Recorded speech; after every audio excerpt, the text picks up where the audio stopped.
Hello दोस्त, स्वागत है आपके अपने यूट्यूब चैनल यूजी शेयर 2.0 में। और आज का क्लास हम लोग करेंगे डीएलडी का प्रैक्टिस सेट 5 और समान अध्ययन और समान विज्ञान दोनों इंक्लूड है एक ही क्लास में। चलिए क्लास को स्टार्ट करते हैं और हमें उम्मीद है कि आप लोग चैनल को सब्सक्राइब कर लिए होंगे और लाइक करने में आप लोग कंजूसी तो करते ही नहीं है। चलिए पहला नंबर क्वेश्चन सोल्व किया जाए। क्वेश्चन है कि निम्नलिखित में से कौन सा युग्म सही सुमेलित नहीं है। इसमें से सही सुमेलित करा, जैसे टोकोफेरोल जो है बेरी बेरी है, ये आपको ये सही सुमेलित नहीं है। ऑप्शन नंबर इसमें बी जो है आपको सही सुमेलित नहीं है। चलिए बी सही हो जाएगा और बाकी सब आप याद रखिए। रेटिनॉल जीरो फैथलेमिया सही है। साइनो कोबालामिन ये सही है। आर्गो कैल्सीफिरोल रिकेक्टर से ये भी सही है। और विटामिन बी1 की कमी से क्या होता है, तो बेरी-बेरी रोग होता है। विटामिन बी1 का रासायनिक नाम क्या है, तो विटामिन बी1 का रासायनिक नाम क्या है, तो थायमिन है। क्या है, थायमिन है। क्या है, थायमिन है।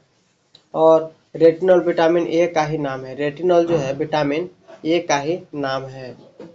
इसमें जो यह रेटिनॉल दिया हुआ है विटामिन ए का नाम है। विटामिन सी का एस्कॉर्बिक अम्ल कहा जाता है। विटामिन सी को क्या कहा जाता है, एस्कॉर्बिक अम्ल कहा जाता है। और विटामिन सी का सबसे अच्छा स्रोत आंवला है, इसलिए आप लोग आंवला का अचार खाते रहिए। दूसरा सवाल है कि चुंबकीय क्षेत्र का मात्रक क्या है। आप पहला क्लास किए होंगे तो उसमें भी एक क्वेश्चन आया था, तो वहाँ पर मैंने बताया था, दोनों क्वेश्चन को सोल्यूशन कराया था। तो चुंबकीय क्षेत्र का मात्रक न्यूटन प्रति एम्पियर मीटर है। ऑप्शन नंबर बी सही हो जाएगा, न्यूटन प्रति एम्पियर मीटर है। चलिए आगे सवाल हम लोग करते हैं। चुंबकीय क्षेत्र का एसआई मात्रा क्या हो जाता है पूरा, तो टेस्ला।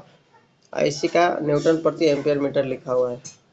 आगे जानते हैं हम लोग, सवाल क्या कर रहा है कि कांच के उत्तल लेंस को पानी में डुबाने पर उसकी फोकस दूरी व प्रकृति कैसी होगी। तो यहाँ पर अधिक फोकस दूरी उत्तल लेंस होगी, अधिक फोकस दूरी उत्तल लेंस होगी। कांच के उत्तल लेंस को पानी में डुबाने पर उसकी फोकस दूरी व प्रकृति कैसी होगी, अधिक फोकस दूरी एवं उत्तल लेंस होगी। नेक्स्ट सवाल है, तांबे का अयस्क निम्न में से कौन है। तांबे का अयस्क निम्न में से कौन है, तो मैलेकाइट है। ऑप्शन नंबर बी सही हो जाएगा।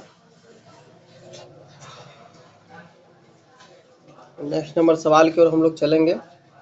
सवाल है, आप लोग चैनल को सब्सक्राइब कर लीजिएगा, क्योंकि ये वीडियो हमेशा टाइम पर आपको जाते रहेगा। 11 बजे ये वीडियो को डाला जाता है। आपका जो अभी हिंदी का टाइमिंग है दिन में 1 बजे है, और रात्रि में भी बिहार एसएससी का सेट चल रहा है 8:15 बजे, तो उससे भी आप लोग जुड़िए। जो आपके सगे संबंधी दोस्त डीएलडी की तैयारी करें उनको इस सेट को दीजिए। वो पहले से ही तैयारी किए हुए हैं, सिर्फ रिवीजन के तौर पर इस क्लास को देखना है, और आप लोग भी देखिए शुरू से अंत तक। चलिए बच्चे हुए क्वेश्चन को सोल्व करते हैं। क्वेश्चन है कि व्यंजक चूर्ण की तनु सल्फ्यूरिक अम्ल की अभिक्रिया से गैस निकलती है, यानी कौन सी गैस निकलती है, तो सही जवाब आपका हो जाएगा ऑप्शन नंबर सी, Cl2 गैस निकलती है। Cl2 गैस निकलती है। आगे की ओर हम लोग चलते हैं सवाल में। सवाल है कि किसी पदार्थ के वाष्पीकरण की गुप्त ऊष्मा हमेशा कैसा होता है। किसी पदार्थ के वाष्पीकरण की गुप्त ऊष्मा हमेशा कैसा होता है, उसकी गलन की गुप्त ऊष्मा से अधिक होती है। उसकी गलन की गुप्त ऊष्मा से अधिक होती है। नेक्स्ट सवाल है, वर्षा के बूंदे की गोलीय आकृति किसके कारण होती है, वो पृष्ठ तनाव के कारण होती है। ऑप्शन नंबर आपका बी सही हो जाएगा। चलिए आगे हम लोग सवाल की ओर चलते हैं। थोड़ा सा गला बजा हुआ है, अभी मौसम चेंज हो रहा है ना, जिसके वजह से सर्दी खांसी थोड़ा सा पकड़ लिया है, इसलिए आवाज़ आप लोगों को सही नहीं जा पा रहा होगा। और दोस्त थोड़ी सी कट गया, चलिए होते रहता है एरर। क्वेश्चन है कि निम्नलिखित में से कौन सा कथन असत्य है।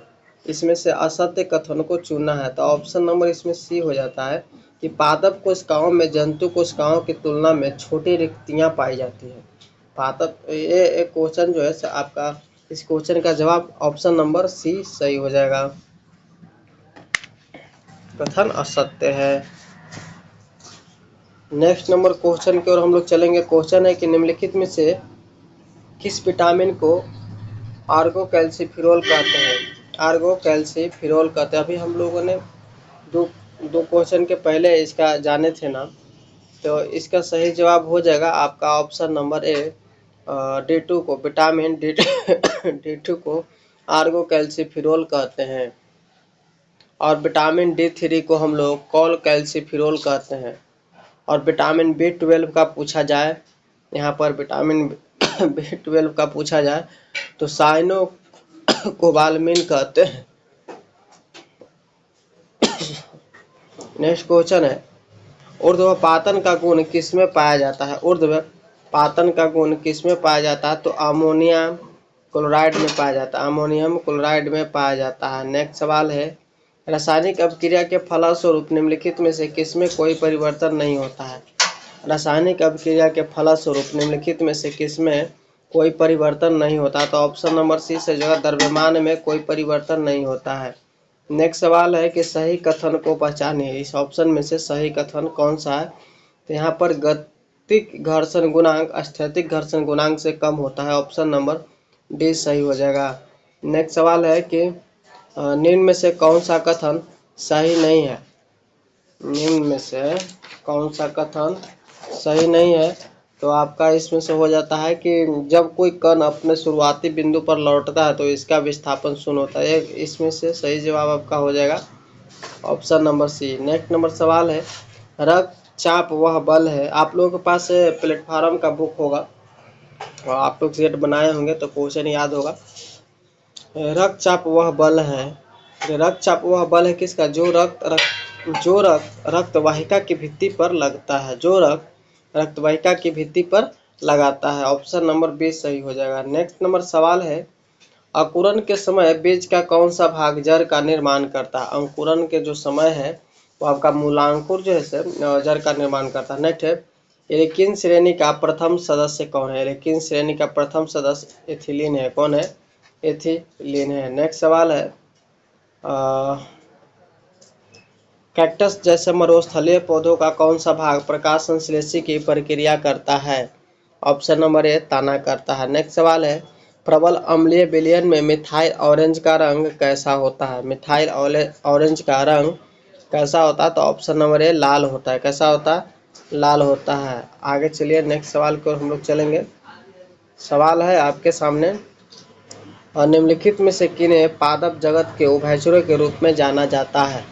तो पादप जगत के उभयचरों के रूप में जाना जाने वाला आपका ब्रायोफाइटा है। ऑप्शन नंबर ए सही हो जाएगा। क्या है? ब्रायोफाइटा है। नेक्स्ट नंबर सवाल है कि नायलॉन के एकलकों के मध्य इस प्रकार का बंध है, यानी नायलॉन के एकलकों के मध्य किस प्रकार का बंध है? चार ऑप्शन आपके पास दिए गए हैं, तो यहाँ पर सही जवाब हो जाएगा एमाइड। एमाइड क्या है? एमाइड है। ऑप्शन नंबर सी सही हो जाएगा। नेक्स्ट नंबर सवाल है, अब यहाँ से आ जाता है समान ज्ञान। इसके पहले हम लोग समान विज्ञान पढ़ रहे थे, तो अब यहाँ से समान ज्ञान पढ़ेंगे। ईस्ट इंडिया एसोसिएशन की स्थापना किसके द्वारा किया गया था? तो ईस्ट इंडिया एसोसिएशन की स्थापना जो है सो आपको दादा भाई नौरोजी के द्वारा किया गया था। किसके द्वारा किया गया था? दादा भाई नौरोजी के द्वारा किया गया था। चलिए आगे हम लोग जानेंगे। मूक नायक समाचार पत्र का प्रकाशन किनके द्वारा करवाया गया था? ये करवाया गया था आपको भीमराव अंबेडकर के द्वारा कराया गया था। ऑप्शन नंबर डी सही हो जाएगा। अब भीमराव अंबेडकर के द्वारा करवाया गया था। नेक्स्ट नंबर सवाल की ओर हम लोग चलेंगे कि किसने चंपारण के किसानों की दुर्दशा का लेखन द्वारा दुखी आत्मा एवं दुखी हृदय जैसे उपनामों के माध्यम से उजागर किया था? तो सही जवाब यहाँ पर हो जाएंगे आपको पीर मोहम्मद मुनिस। क्या? पीर मोहम्मद मुनिस। ऑप्शन नंबर एक करेक्ट होगा। नेक्स्ट है, कपास की काली मिट्टी को क्या कहा जाता है? सभी जो लोग जानते होंगे, कंपटीशन में भी ये पूरा पूछता है, हर एग्जाम में भी। तो रेगुर मिट्टी कहा जाता है। क्या कहा जाता है? रेगुर मिट्टी कहा जाता है। रेगुर मिट्टी को रूस में क्या बोला जाता है? तो चोरनोजम मिट्टी कहते हैं।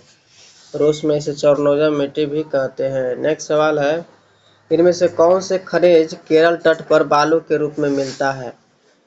तो इसमें से जो खनिज है आपको थोरियम जो है वो केरल के तट पर बालू के रूप में मिलता है। नेक्स्ट नंबर सवाल है आपके सामने, पंचायत समिति के प्रधान का चुनाव कौन करते हैं? तो पंचायत समिति के प्रधान का चुनाव जो है वो आपको पंचायत समिति के सदस्य करते हैं। कौन करते हैं? पंचायत समिति के सदस्य करते हैं। नेक्स्ट नंबर सवाल है, निम्न में से किसका संबंध केंद्र राज्य संबंधों से है? निम्न में से किसका संबंध केंद्र राज्य संबंधों से है? तो ऑप्शन नंबर बी से हो जाएगा, राजमन्नार समिति रिपोर्ट से, राजमन्नार समिति रिपोर्ट से है। नेक्स्ट है, संघीय सरकार का सबसे महत्वपूर्ण लक्षण है। संघीय सरकार का सबसे महत्वपूर्ण लक्षण क्या है? तो संघ एवं राज्य सरकारों के बीच शक्तियों का विभाजन, संघ एवं राज्य सरकारों के बीच शक्तियों का विभाजन। चलिए आगे हम लोग सवाल जानते हैं। सवाल यहाँ पर है, कुछ थोड़ा सा आपको दिख नहीं रहा होगा क्योंकि लाइट कट गई थी जिसके वजह से स्कैन नहीं हो पाया था पूरा। हालांकि मैं पढ़ रहा हूँ, प्रत्येक वित्तीय वर्ष से ही व्यय के प्रत्येक मद का नया मूल्यांकन करके बजट बनाना कहलाता है। तो सही जवाब आपका हो जाएगा जीरो बेस्ड बजटिंग। क्या कहलाता है? जीरो बेस्ड बजटिंग कहलाता है। नेक्स्ट नंबर सवाल है, यदि राजकोषीय घाटे से ब्याज भुगतान निकाल दिया जाए तो शेष बराबर क्या होगा? यदि राजकोषीय घाटे से ब्याज भुगतान निकाल दिया जाए तो शेष बराबर जो होगा आपका प्राथमिक घाटा होगा। क्या होगा? प्राथमिक घाटा। नेक्स्ट सवाल है दोस्त कि औरंगजेब ने किस सिख गुरु की हत्या करवाई? औरंगजेब जो थे गुरु तेग बहादुर की हत्या करवाए। ऑप्शन नंबर बी सही हो जाएगा। नेक्स्ट नंबर सवाल है आपका, भारत का प्रथम तितली उद्यान कहाँ पर स्थित है? भारत का प्रथम तितली उद्यान कहाँ पर स्थित है? तो सही जवाब हो जाएगा ऑप्शन नंबर ए, बन्नरघट्टा जैविक उद्यान बेंगलुरु में स्थित है। ऑप्शन नंबर ए सही हो जाएगा। नेक्स्ट सवाल है, निम्नलिखित में से कौन कृषि आधारित उद्योग नहीं है? तो ऑप्शन नंबर सी हो जाएगा, सीमेंट उद्योग। निम्नलिखित में से कौन कृषि आधारित उद्योग नहीं है? सीमेंट उद्योग। नेक्स्ट है, कल्याणकारी राज्य मूलतः संश्लेषण है। कल्याणकारी राज्य मूलतः संश्लेषण है किसका? ऑप्शन नंबर ए, उदारवाद और समाजवाद का है। नेक्स्ट सवाल है, न्यू डेवलपमेंट बैंक की स्थापना किस संख्या के द्वारा किया गया है? तो BRICS ब्रिक्स के द्वारा किया गया। तो ब्रिक्स की स्थापना कब हुआ था? तो 16 जून 2009 ईस्वी में हुआ था। नेक्स्ट सवाल है, संत कबीर के गुरु कौन थे? संत कबीर के गुरु कौन थे? रामानंद जी थे। ऑप्शन नंबर बी सही हो जाएगा। नेक्स्ट सवाल है, बुद्ध ने अपना प्रथम धर्म संदेश कहाँ पर दिए थे? उन्होंने जो दिए थे वह सारनाथ में दिए थे। कहाँ में दिए थे? सारनाथ में दिए थे। आगे की ओर हम लोग सवाल देखेंगे। हाँ, अगर यहाँ से क्वेश्चन पूछा जाए कि बुद्ध के बचपन का नाम क्या था? तो बुद्ध के बचपन का नाम सिद्धार्थ था। बुद्ध के पुत्र का नाम क्या था? तो राहुल था। बुद्ध के पिता का नाम पूछा जाए तो सुधोधन और माता का नाम महामाया था। चलिए इतना आप लोग याद रखिएगा, नहीं तो कहीं नोट कर लीजिएगा वीडियो को पॉज करके। यानी कि बारदोली सत्याग्रह का नेतृत्व किसने किया था? बारदोली सत्याग्रह का जो नेतृत्व था वो आपको वल्लभ भाई पटेल ने किया था। ये आपको क्वेश्चन देखने को मिला होगा, 2 दिन पहले कम्युनिटी में क्वेश्चन डाला गया था, बहुत बच्चे ने सही जवाब दिया था, वल्लभ भाई पटेल ने। बारदोली सत्याग्रह हुआ कब था? 1923 ईस्वी में हुआ था। कब हुआ था? 1923 ईस्वी में। चलिए आगे जानते हैं, निम्नलिखित में से कौन सुमेलित नहीं है? तो ऑप्शन नंबर बी, इसमें जो सौराठ मेला जो है मुजफ्फरपुर से इंक्लूड किया, हालांकि ये ऑप्शन गलत है। सौराठ मेला का जो संबंध है मधुबनी जिले से है। तो ऑप्शन नंबर आपका बी, इसमें निम्नलिखित में से कौन सुमेलित है? कह रहा है ना, निम्नलिखित में से कौन सुमेलित है? तो सभी लोग सुमेलित है, ये वाला सुमेलित नहीं है। अब क्वेश्चन थोड़ा सा गलत हो गया है टाइप पेस्ट करने में। जीविका बिहार सरकार की एक पहल है, इसका संबंध क्या है? जीविका बिहार सरकार की एक पहल है, इसका संबंध जो है वो आपको रोजगार सृजन से है, वित्तीय समावेश से है, गरीबी उन्मूलन से है। ऑप्शन नंबर डी इसका हो जाता है। तो दोस्त अच्छा लगा हो तो एक लाइक कर दीजिएगा, दोस्तों के पास ज़रूर शेयर कीजिएगा इस वीडियो को, ताकि उनको भी लाभ पहुंच सके। और आप लोग पीछे प्लेलिस्ट को चेक करके जो ना क्लास नहीं देखे हैं 1 क्लास से, तो आप लोग जाकर पूरे क्लास को कंटिन्यू कीजिए, आपको बहुत ही एग्जाम में लाभदायक साबित होगा। मिलेंगे नेक्स्ट क्लास में। Best of luck.